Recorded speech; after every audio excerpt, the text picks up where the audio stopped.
Hoje nós vamos, aproveitando a oportunidade da ceia, pensar e refletir a respeito de compromisso. A ceia, ela é um momento em que a gente pode ver ou rever o nosso compromisso com Deus.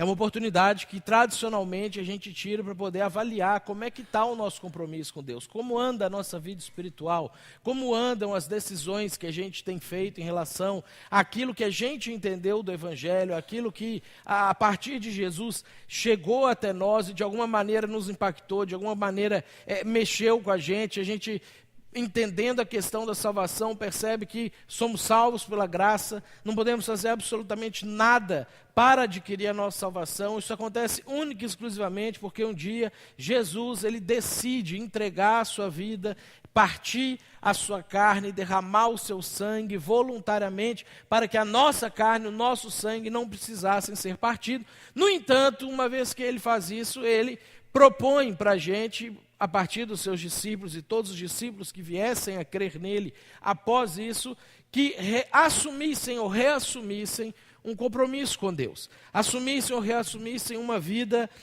onde o compromisso passasse a ser levado a sério, passasse a ser vivido de fato. Quando a gente pensa na questão do compromisso, quando a gente pensa sobre a questão do compromisso, algumas palavras vêm à nossa mente. Uma delas é medo.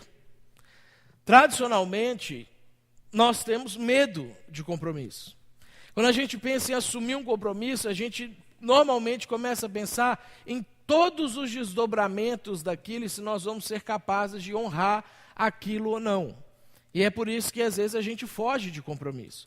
Isso acontece em várias áreas da vida da gente, isso acontece em relacionamentos, isso acontece em compromissos no trabalho, isso acontece em compromissos com a igreja. Muitas vezes nós temos medo, porque a gente pensa que vai ser incapaz de honrar, a gente não vai dar conta de viver aquilo, de continuar seguindo aquilo que uma vez a gente assumiu e a gente empenhou a nossa palavra, queríamos viver daquela maneira, um sentimento de, às vezes, falta de referenciais próximos. A gente está vivendo uma época na nossa geração onde tradicionalmente não se assume compromissos, onde compromissos assumidos e nada significam a mesma coisa, onde as pessoas que estão acima da gente, por exemplo, na política, a gente sabe que quando ele diz que vai fazer alguma coisa, quando eles se comprometem com alguma coisa, é a mesma coisa que nada. E esse tipo de coisa não incomoda a gente mais. É estranho,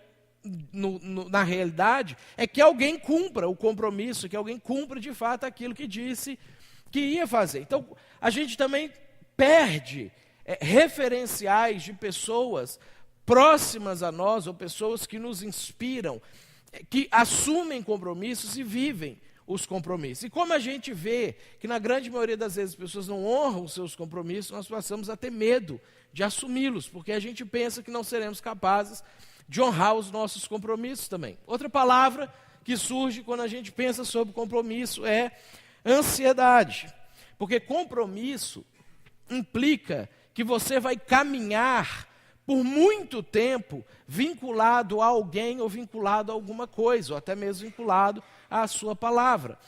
Nas palavras do Nietzsche, que é engraçado que ele que falou isso, mas é a ideia de uma longa caminhada na mesma direção.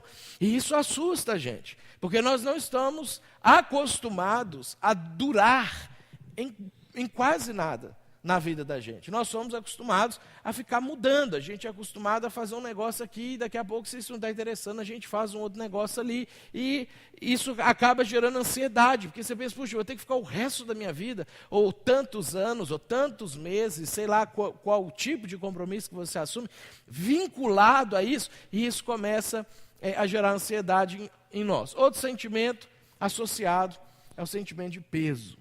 E talvez esse é o sentimento que mais leve as pessoas a abandonar os seus compromissos. É o sentimento de que se você viver vinculado ao seu compromisso, você pode ter um atraso na sua vida. que se você viver e cumprir o compromisso que você assumiu, você pode se prejudicar.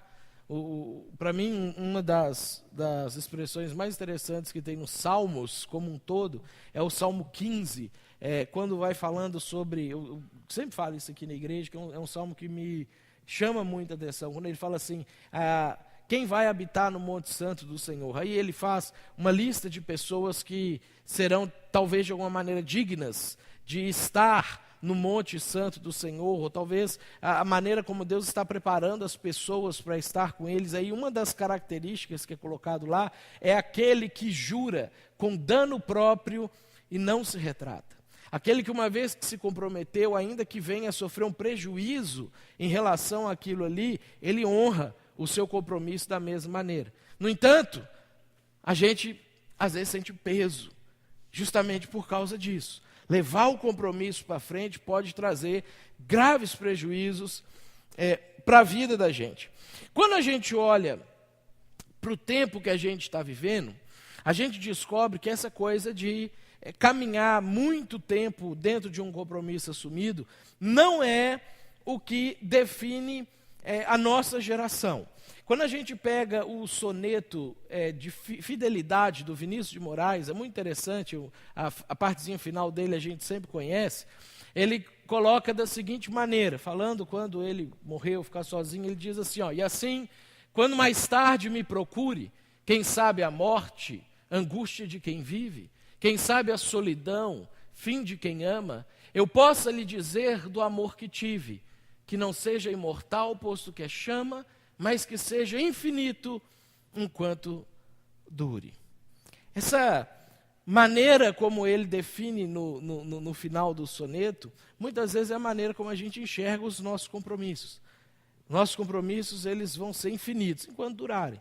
Eu vou assumir aquele compromisso enquanto for conveniente para mim, enquanto aquilo não for de alguma maneira me prejudicar, ou não for de alguma maneira me pesar, ou não for de alguma forma me causar longo tempo de vínculo com absolutamente nada. Nós vivemos numa época do infinito enquanto dure, onde as coisas que a gente diz, elas têm muito peso na hora que são ditas, porque a gente está emocionado, porque a gente está, de alguma maneira, impactado com alguma coisa, e aí aquelas coisas levam a gente a afirmar, ou comprometer, ou dizer, mas a hora que passa a emoção, a hora que acaba aquele momento inicial da chama, do amor, também o compromisso acaba. E quando a gente pensa na questão do amor, a gente descobre que o amor ele é visto bem dessa maneira, como o Vinícius de Moraes colocou aqui. Chama. É intenso, mas pode acabar. É intenso quando, de alguma maneira, isso provoca algum tipo de sentimento dentro de mim. Mas um vento pode bater, isso pode se extinguir de alguma forma. Quando a gente olha para a Bíblia, a gente descobre que a proposta de Deus para a gente não é que a gente viva dessa maneira. O compromisso que Deus assumiu conosco, ele é um compromisso onde Ele diz que nos ama, Ele continua perpetuamente nos amando, ainda que a gente faça esforço para que Ele pare de nos amar. Pensa no esforço que você fez no ano que passou para que Deus parasse de te amar. Pensa no esforço que você fez a partir de pecados, a partir de escolhas erradas, a partir de uma mentira que você contou, a partir de alguma atitude sua que não reflete o caráter de Deus, como o Bruno falou que a hora que a gente estava cantando, que você fez esforço para que Deus parasse de gostar de você, para que Deus de alguma maneira olhasse para você e falasse, eu não aguento mais, porque eu perdoo e peca, eu perdoo e peca, eu perdoo e peca. O esforço que às vezes a gente faz. Mas Deus continua amando a gente. Ele continua buscando a gente. Quando a gente pensa nessa questão do amor e da maneira como a gente vê essas situações, as redes sociais, por exemplo, elas trouxeram para a gente uma coisa que a gente achava que antes só acontecia com a gente. E que a gente descobriu que acontece com todo mundo. Que é aquele negócio de você, de repente, encontra uma pessoa e fala assim, não, essa pessoa é o amor da minha vida. E você coloca lá que é o amor da sua vida, para sempre. Até 15, 20 dias depois, um mês às vezes, chega lá, e aí é engraçado que alguns vão lá e correm e apagam aqueles para sempre de trás, alguns para sempre ficam perdidos em fotos alheias, aí 2 anos depois a pessoa vê um para sempre lá, isolado em algum lugar, porque é a característica do tempo que a gente está vivendo. Quantos para sempre a gente diz que dura um pouco de tempo? Quando a gente olha para a ceia do Senhor, ela traz para a gente esse senso de compromisso. Isso é tão verdade que, historicamente, a igreja, inclusive, construiu uma série de pré-requisitos para que pessoas participassem da ceia. A Igreja Católica, ela colocou que a pessoa teria que ser batizada quando criança, depois ela teria que fazer a confirmação na primeira comunhão, e aí ela estaria apta a tomar a ceia, e se ela tivesse em paz com a igreja em uma série de coisas, porque a qualquer momento a igreja poderia expedir algum tipo de documento que afastava ela da ceia, ou seja, significava que antes disso ela ainda não estava comprometida de fato com Deus e com a igreja, e talvez ela podia perder o compromisso. Nós, evangélicos, pegamos emprestado essa coisa dos católicos, e a gente foi criando os nossos estilos, os nossos jeitos, mas muito semelhante, de maneira que, se você, como eu, nasceu num lar evangélico, você deve ter sido criado e ensinado que, se no dia de tomar a ceia você não estivesse muito bem com Deus, era melhor você nem tomar a ceia, porque a ceia fala do compromisso. A ceia mostra para a gente algo que a gente assumiu com Deus e que às vezes a gente vai esquecendo ao longo do mês, e quando chega o momento da gente tomar, aí a gente lembra, puxa vida, esse mês eu não vivi de acordo com aquilo que eu me comprometi. A ceia nos aponta para um compromisso com a igreja. Quando a gente vê Jesus instituindo a ceia, depois Paulo, em 1 Coríntios 11, a gente vai ler um pedacinho do texto daqui a pouco, detalhando a questão da ceia, a gente descobre que o compromisso que a ceia traz não é um compromisso só com o Deus, naquela maneira como se isso fosse possível, eu tenho um compromisso com Deus, não tenho compromisso com o que Deus está fazendo no mundo. O compromisso é com a igreja. Além do compromisso com as estruturas que mantêm a igreja, nós temos também o compromisso com as pessoas que compõem a igreja. E às vezes manter o compromisso com as pessoas que compõem a igreja é mais difícil do que manter o compromisso com as estruturas que compõem a igreja. Porque as estruturas, se as pessoas não interferem nelas, elas estão sempre ali para você poder se encaixar, viver até automaticamente, cumprir alguns requisitos, fazer algumas coisas, e não vai afetar muito a sua vida. Agora, viver com as pessoas, se envolver com as pessoas, se relacionar com as pessoas, isso sim é difícil. Isso sim é complicado da gente manter um compromisso constante que a gente assume quando a gente aceita Jesus. Então, é importantíssimo o compromisso com as estruturas da igreja, porque as estruturas da igreja é que possibilitam a igreja continuar avançando, levando a mensagem do evangelho, alcançando pessoas, mas as pessoas que vêm para a igreja, quando a gente aceita Jesus, a gente diz que também vamos nos comprometer com essas pessoas, que nós também vamos, assumimos que vamos amar e honrar essas pessoas e servir essas pessoas. Esse é um compromisso que a gente assume e que a ceia traz para a gente. Olha só, lá em 1 Coríntios 11, no versículo 27, o que Paulo fala para a gente no texto que tradicionalmente a gente lê na ceia.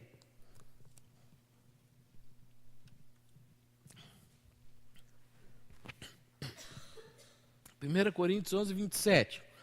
Ele fala assim, portanto, todo aquele que comeu o pão ou bebeu o cálice do Senhor indignamente será culpado de pecar contra o corpo e contra o sangue do Senhor. Ou seja, contra aquilo que Jesus fez. Aquilo que Jesus trouxe para nós com o seu sacrifício. Então, nós não estamos desonrando o pão e o cálice. Nós estamos desonrando o que Jesus fez, que o pão e o cálice nos relembram constantemente quando a gente toma a ceia. Aí ele continua lá no versículo 29. Pois quem come e bebe sem discernir o corpo do Senhor, come e bebe para sua própria condenação. Nos escritos de Paulo, o corpo do Senhor é frequentemente associado com a igreja. Frequentemente.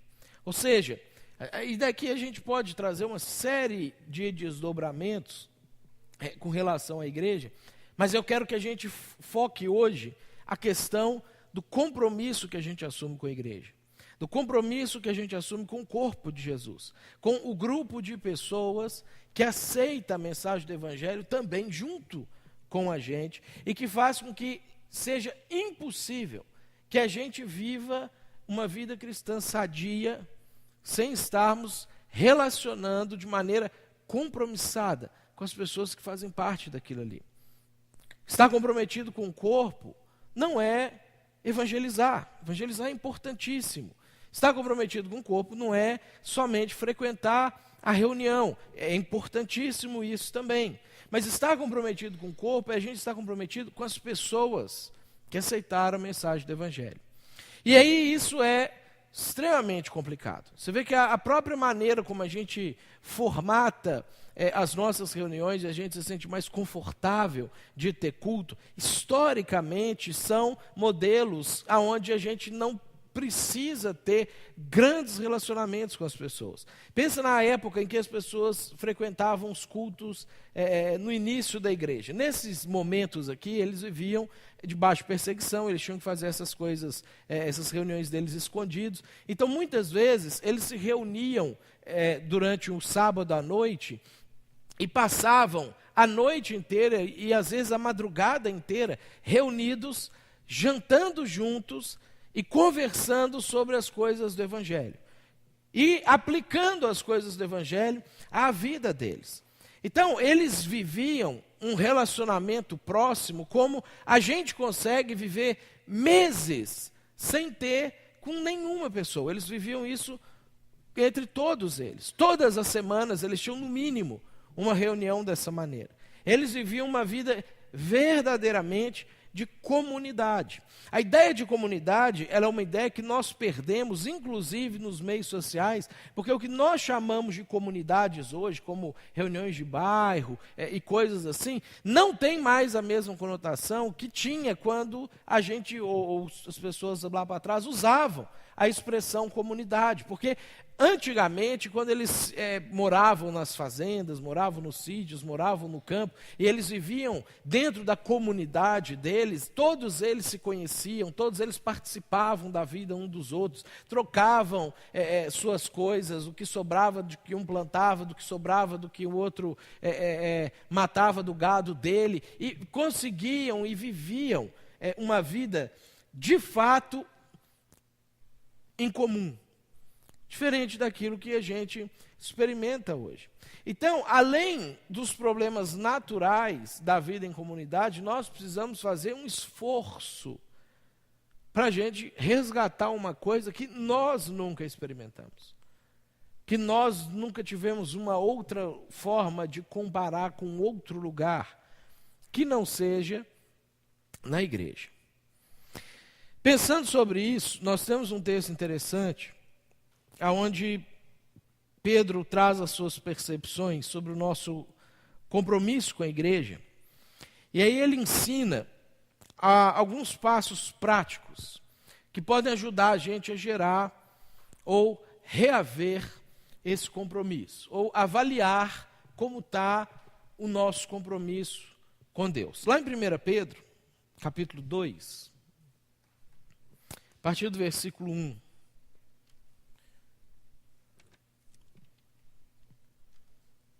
O contexto dessa passagem é a compreensão de Pedro daquilo que Jesus tinha falado para ele lá em Mateus capítulo 16. Quando Jesus pergunta para os discípulos quem que as pessoas estão dizendo que eu sou, eles falam, cada um está dizendo uma coisa. E aí ele pergunta, e vocês, quem que vocês dizem que eu sou? E aí Pedro dá um passo à frente e fala assim, tu és o Cristo, o Filho do Deus vivo.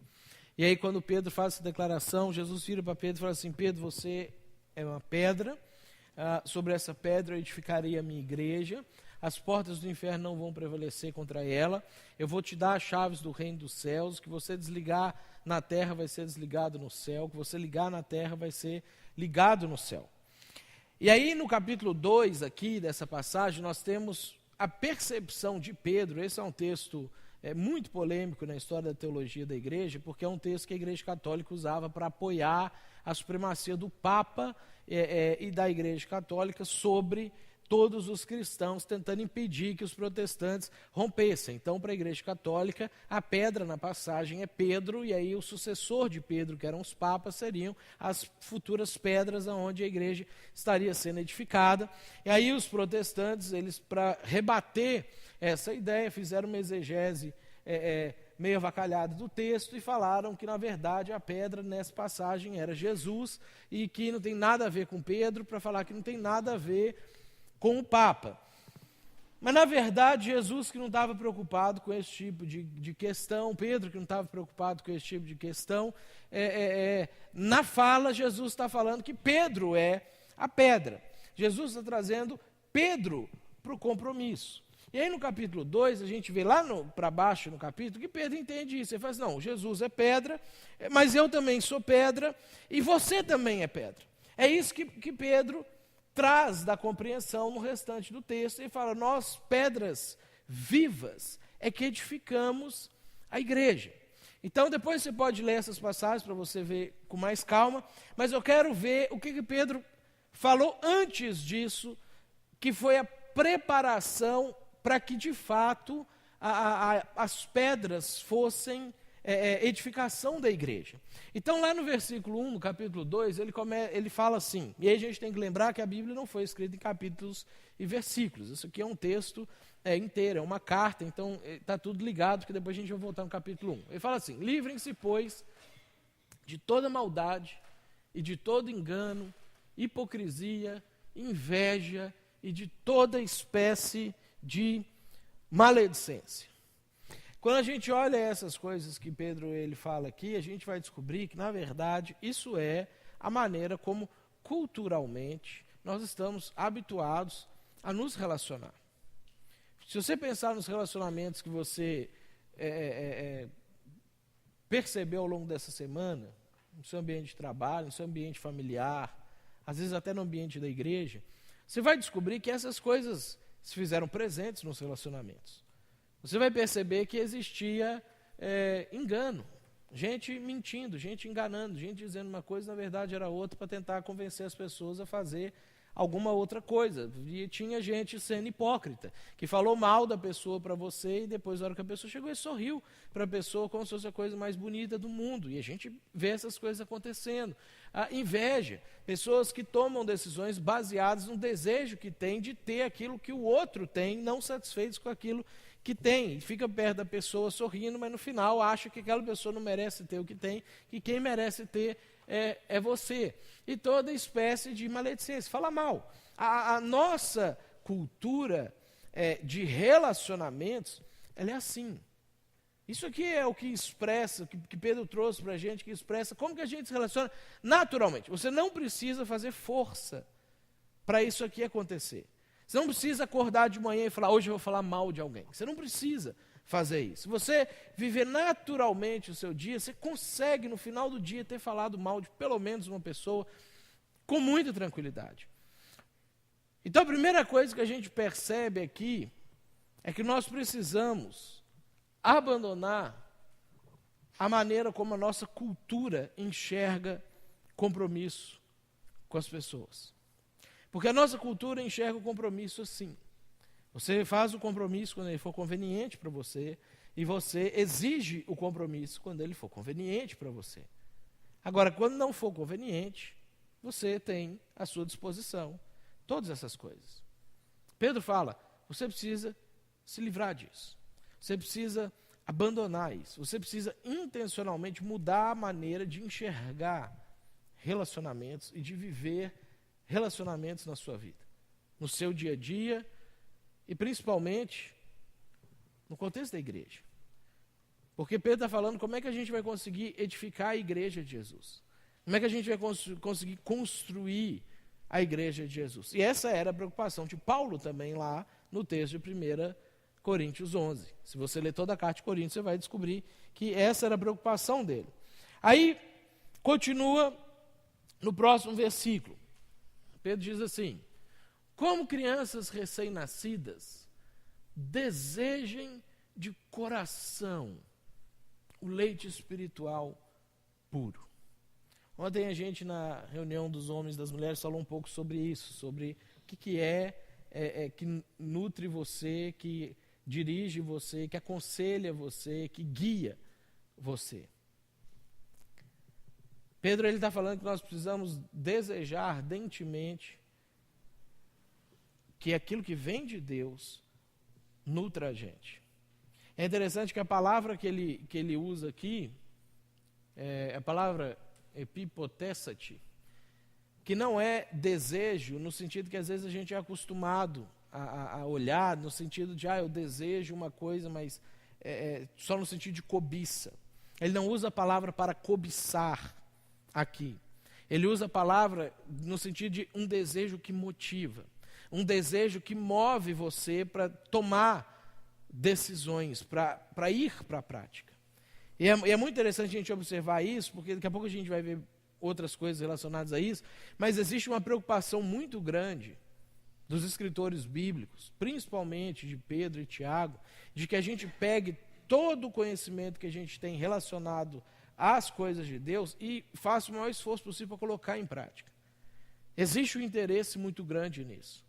Então, eles escolhem as palavras com cuidado quando eles vão utilizar, por exemplo, nesse sentido, porque desejo é uma palavra que a gente pode usar ela no sentido passivo. Eu desejo muitas coisas. O que eu faço de fato para conseguir todas as coisas que eu desejo? Faço muito pouco. A maioria das coisas que eu desejo, provavelmente eu vou morrer desejando elas sem nunca ter alcançado.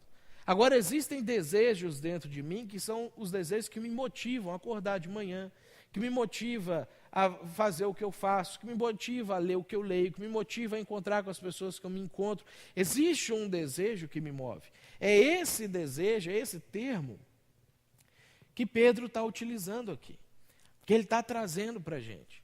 Então não tem como ter compromisso e viver com compromisso se o desejo que te move não é aquilo que vem de Deus. Não é a palavra de Deus que nutre você. E aí ele continua. Desejo de coração leite espiritual puro, para que por meio dele cresçam para a salvação. Olha que interessante isso aqui também. A Bíblia ela diz que a gente não tem como fazer coisas para sermos salvos. A Bíblia diz que nós somos salvos pela graça, mediante a fé, a gente crê em Jesus e nós somos salvos pela graça de Jesus a partir disso. Não existe da nossa parte esforço, ações meritórias suficientes para que a gente possa ser salvo. Mas a Bíblia diz o tempo inteiro, em várias passagens, que quando nós somos salvos, quando isso acontece, nós entramos em uma nova vida, em um novo estilo de vida, em que nós começamos a nos preparar para a vida no reino de Deus. Nós começamos a nos preparar para viver do jeito que vai ser quando Jesus voltar. Que você não é simplesmente salvo e aí você aceita Jesus, aceita o Evangelho, e aí você foi salvo, e aí agora você não vai para o inferno mais, e aí você continua vivendo a sua vida do jeito que você vivia mesmo, porque você já era uma pessoa boa, que não matava, não roubava, não fazia mal para ninguém, né? Só vai tocando do jeito que você tocava, que aí o dia que você morrer, o dia que você for salvo, o dia que Jesus voltar, o dia que você ressuscitar, aí todas essas coisas boas que a gente leu aqui em cima são colocadas dentro de você. Deus tira toda a maldade, coloca toda a bondade. Então vive do jeito que você quiser aí, que no final Deus é que vai fazer essas coisas por você. Isso não é o que a gente encontra na Bíblia. O que a gente encontra na Bíblia, em várias passagens, é que uma vez que eu fui salvo, e aí eu começo a entender quais são os valores do reino, eu começo a entender como é que é viver por ocasião do estabelecimento do reino de Deus na terra, da vinda de Jesus para a terra, eu já começo a me preparar para isso, para quando isso acontecer, Eu estou pronto para isso. É por isso que a Bíblia diz, e às vezes a gente não leva isso a sério, a gente acha que é só aquelas ameaças que às vezes a mãe da gente fazia para a gente, se você fizer isso eu vou te bater. Aí você fazia, eu vou te bater. Não bateu nada, posso fazer mais umas 7 vezes que ela não vai bater. A gente olha para essas coisas da Bíblia, às vezes a gente acha que é nesse sentido. E uma delas é quando a gente vê sobre a questão do perdão. A Bíblia fala sobre, se você na oração do Pai Nosso orar, Pai, perdoa as minhas ofensas, assim como eu tenho perdoado a quem me tem ofendido. E aí quando Jesus termina de ensinar a oração do Pai Nosso, a única coisa que ele comenta, que ele explica para os discípulos, vou explicar para vocês por que eu ensinei vocês a orar desse jeito, é a parte do perdão. Porque ele vira e fala assim, olha, porque se vocês, discípulos, não perdoarem os homens as ofensas que eles cometem contra vocês, o vosso Pai Celeste não vai perdoar vocês. Porque qual seria a possibilidade do reino de Deus vir e eu continuar vivendo de rixa, continuar vivendo brigado, continuar vivendo de cara virada para alguém no reino de Deus? Qual é a possibilidade disso acontecer? Não há possibilidade disso acontecer. Então, quando o Pedro fala sobre crescer para a salvação, ele não está falando de que eu vou crescer para adquirir a minha salvação, para alcançar a minha salvação, me tornar de alguma maneira merecedor da minha salvação. Ele está falando que, uma vez que eu fui salvo, agora eu preciso amadurecer, para que quando a salvação for de fato implementada, quando de fato eu entrar para a salvação, eu entrar para essa nova realidade, eu cresci, eu estou pronto para ela.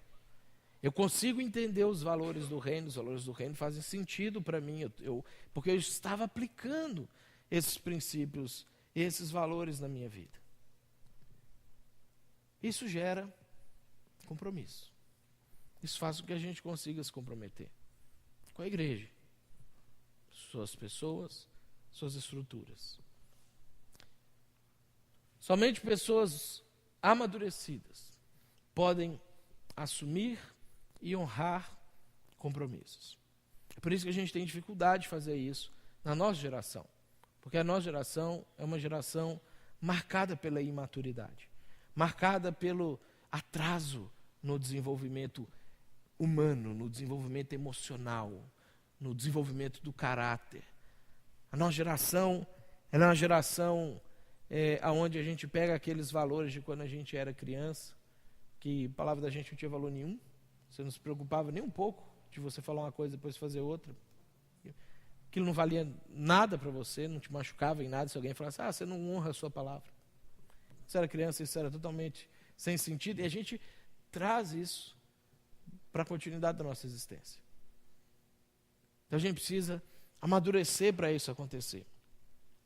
E aí, se a gente voltar um pouquinho lá no capítulo 1, no versículo 13, Pedro traz para a gente 4 ações, ou 4 coisas que a gente precisa fazer para que a gente consiga amadurecer, para que isso possa ser realidade na vida da gente.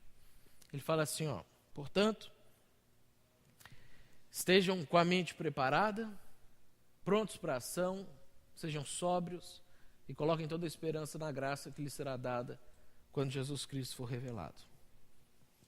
Primeira coisa, mente preparada. Foco. Certeza. A gente, às vezes, não tem muita certeza das coisas. Mas existem algumas coisas que a gente precisa ter. E as coisas relacionadas à nossa vida com Deus fazem parte dessas coisas. As coisas relacionadas com o caráter que Deus quer para a gente fazem parte dessas coisas. E nós precisamos ter a nossa mente preparada. Significa que eu preciso refletir sobre isso, eu preciso estudar sobre isso, pensar sobre isso, analisar as coisas e focar. O que eu quero para a minha vida? O que eu quero para mim? Porque muitas vezes a nossa dificuldade de honrar os compromissos é porque a gente está com a mente dividida em várias coisas. Aí a gente assume um compromisso aqui, depois a gente assume um compromisso ali, e aí lá na frente a gente descobre que esses compromissos eles são impossíveis de conviver. É impossível de você honrar os dois. Agora você vai ter que desonrar um para honrar o outro. Porque a mente está dividida. A gente precisa ter foco. O que é que eu quero para mim, a partir da compreensão que eu tive do Evangelho, e quais são as coisas com as quais eu preciso me comprometer para sempre, e quais são as coisas que eu preciso jogar de lado. Segunda coisa, eu preciso estar pronto para ação. Reflexão sem ação é infrutífero. Se eu refletir, se eu estudar, se eu elaborar, se eu desenvolver um conceito, e isso nos tornar prático na minha vida, isso é infrutífero. Tiago, ele enfatiza isso quando ele fala sobre o fato da fé sem obras ser morta, porque as pessoas liam Paulo e viam que Paulo falava, por exemplo, lá em Efésios, que pela graça é salvos mediante a fé, isso não vem de vós, é dom de Deus, não de obras, para que ninguém se glorie. E outras passagens de Paulo, como Romanos 4, que fala que Abraão foi justificado pela fé e não por obras. E aí as pessoas liam aquelas coisas, as pessoas pegavam aquilo e falavam assim, não, então eu preciso acreditar na mensagem do Evangelho, e uma vez que eu acredite na mensagem do Evangelho, isso promove a minha salvação, e pronto. Eu continuo vivendo a vida do jeito que eu estou vivendo.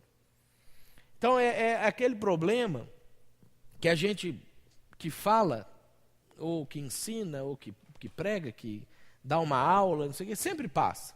A gente sempre passa uma situação que você pega ali, você prepara a sua aula, você prepara o seu estudo, aí você fala aquilo que você estava preparado. E você não tem tempo para falar todas as coisas, você não tem espaço para exaurir todo o conteúdo. Você precisa focar em alguma coisa, escolher uns 2, 3 passos para você falar sobre aquilo ali. Aí você termina de falar, você achou que estava bem, estava legal, aí alguém levanta a mão lá e fala assim, mas não dá para fazer isso sem aquilo. E aí coloca uma situação que você não disse que não era para fazer uma coisa sem a outra. Você só não tinha tempo para ficar detalhando todas as coisas. É isso que aconteceu com Paulo. Ele está tentando explicar para as pessoas que eles não podiam, pelas obras deles, pelas ações deles, alcançar e merecer a salvação. Então ele está enfatizando isso aí bastante. Em momento nenhum ele está falando, não é para fazer obras. Mas as pessoas pegaram, começaram a ler isso aí e começaram a desenvolver meios de vida onde as obras não faziam parte da fé delas mais. Aí Tiago vem escrever, gente, fé sem obras é morta. Abraão foi justificado por obras e não por fé somente. Aí se você lê Romanos, você lê Tiago, parece até que eles estavam se contradizendo nas passagens. Mas não, o Tiago está precisando reforçar uma ideia, porque normalmente a gente abraça aquilo que convém para nós. A gente não pode achar que é possível viver um cristianismo idealizado. Temos que estar prontos para a ação. Aí ele fala, terceira coisa, sejam sóbrios, sobriedade, seriedade, moderação, palavra que às vezes a gente associa somente, somente a questão de bebida e pensa sobre a pessoa que não bebe, não está embriagado, ele está sóbrio, mas o termo sobriedade, ele é utilizado, ele carrega consigo o sentido de moderação, equilíbrio, seriedade. É você não viver num mundo de fantasia, mas você viver no mundo real e tomar suas decisões com base naquilo que estão postas no mundo real. E por fim, coloquem toda a esperança na graça. Toda a esperança naquilo que Jesus vai dar para a gente quando Ele voltar. Toda a esperança na vida que há de vir, naquilo que receberemos. Toda a esperança na maneira de ser do reino. E aí no versículo 22, Pedro diz, agora que vocês purificaram as suas vidas pela obediência à verdade, olha o foco de tudo que ele está escrevendo, visando ao amor fraternal e sincero. Aí ele é redundante. Amem sinceramente uns aos outros e de todo o coração. Bota redundância no texto. Mas ele quer enfatizar isso para a gente. A gente tem dificuldade de viver, às vezes, isso aqui, porque o amor, nos moldes da nossa cultura, é no estilo do Vinícius de Moraes. ele é infinito enquanto dura. Ele é total enquanto é conveniente para as partes. O amor nos moldes de Jesus, ele é de fato para sempre. O compromisso que a gente assume nos moldes da nossa cultura, eles são efêmeros. Eles se vão a partir do momento que não nos interessa mais. O compromisso que a gente assume com Jesus, eles são para valer. E isso é interessante quando a gente lê as passagens bíblicas em geral, relacionadas com essa coisa de você falar as coisas para Deus. A Bíblia, por exemplo, ensina para a gente que nós não devemos precipitar naquilo que a gente fala, naquilo que a gente promete para Deus.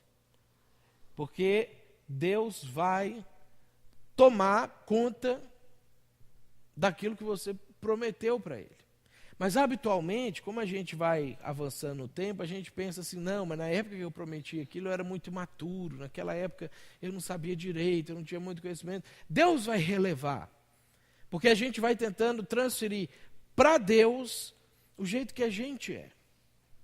Agora, quando a Bíblia ensina a gente a fazer e a gente faz, que a gente chega e fala assim, Jesus, eu de fato estou me comprometendo com o Senhor, eu aceito o que o Senhor fez por mim, eu aceito o seu sacrifício por mim, e todas essas coisas que a gente fica cantando todos os domingos, minha vida é tua, meu pensamento é teu, o Senhor é o rei sobre a minha vida, o Senhor é o meu respirar, o Senhor é o meu pão. Deus, Ele escuta essas coisas, e Ele leva a sério essas coisas. Ele escuta essas coisas e Ele deseja que isso seja de fato aquilo que a gente vai viver com Ele logo em seguida. Por isso que a ceia traz para a gente de volta, ou traz para a gente a oportunidade da gente rememorar os compromissos que normalmente a gente assume com Deus. Deus se comprometeu com a gente e cumpriu. Quando o ser humano peca, Gênesis capítulo 3, Deus se compromete em resolver o problema do pecado do homem. E Ele cumpre. Ele vem, se faz um de nós, assume nossa vida, vive sem pecado, morre por nós. Ressuscita e fala, agora, se vocês querem isso, arrependam-se e creiam no Evangelho. E aí quando Jesus fala arrependa-se e creia no Evangelho, e a gente lê na Bíblia, Ele não está falando tenha um sentimento de remorso e acredite no que eu estou falando para você. Arrepender e crer é compromisso. Arrepender e crer, no contexto judaico, ele leva a gente para uma vida de compromisso. Então, a ceia traz isso e resgata isso para a gente. Participar da ceia é a gente decidir assumir um compromisso com Jesus, assumir um compromisso com o corpo de Jesus, que é a igreja. E aí eu queria convidar você, enquanto os diáconos, os músicos vêm aqui na frente, e os diáconos e os músicos vão poder aqui da frente fazer isso também, a ter no seu momento de reflexão, quais compromissos você assumiu com Deus quando você entendeu o Evangelho? Quando você entendeu o que Jesus fez por você? É a oportunidade que você tem para silenciosamente fazer a sua oração com Deus e talvez reafirmar alguns compromissos pontuais, né? Te amarei para sempre. Não, como que você vai amar a Deus para sempre? Coisas que você pensa com sua mente, mas você pode colocar em prática logo em seguida. Compromissos que você pode afirmar hoje, ou você pode reafirmar hoje, se você já assumiu eles em algum momento, que você pode falar com Deus, pode falar com Jesus, eu estou reassumindo, ou estou pela primeira vez assumindo um compromisso com o Senhor. Nesses moldes. Vamos tirar esse tempo para a gente poder fazer a nossa reflexão, a nossa oração. Senhor, nós somos gratos a Ti pela Tua bondade infinita. Jesus, somos gratos ao Senhor pelo Teu sacrifício por nós, por aquilo que o Senhor fez voluntariamente, por amor, pelo compromisso assumido, pelo desejo de nos ter junto contigo. Nós somos gratos ao Senhor por isso. Gratos porque o Senhor não mediu esforços para poder nos redimir, nos perdoar, nos resgatar, nos salvar de nós mesmos, dos nossos pecados, da nossa maneira errada de viver. Obrigado, Deus. Queremos que o Senhor nos ajude agora a crescer nessa salvação, amadurecer nesse caminho que o Senhor propõe para nós, amadurecer na proposta que o Senhor tem para que a gente possa viver a vida do reino desde já.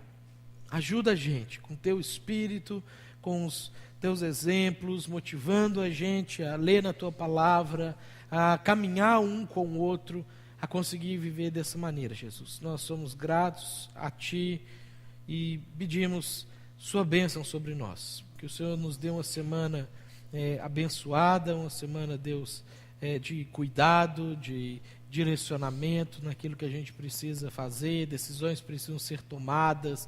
Que você seja abençoando a cada um.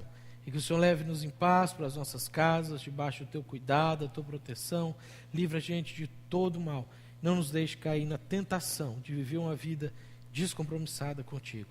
Nós choramos em Teu nome, Jesus. Amém. Que a graça do nosso Senhor e do nosso Salvador Jesus Cristo, o amor de Deus, o nosso Pai, e a comunhão do Espírito Santo esteja sobre a sua vida, hoje e sempre. Amém. Deus te abençoe.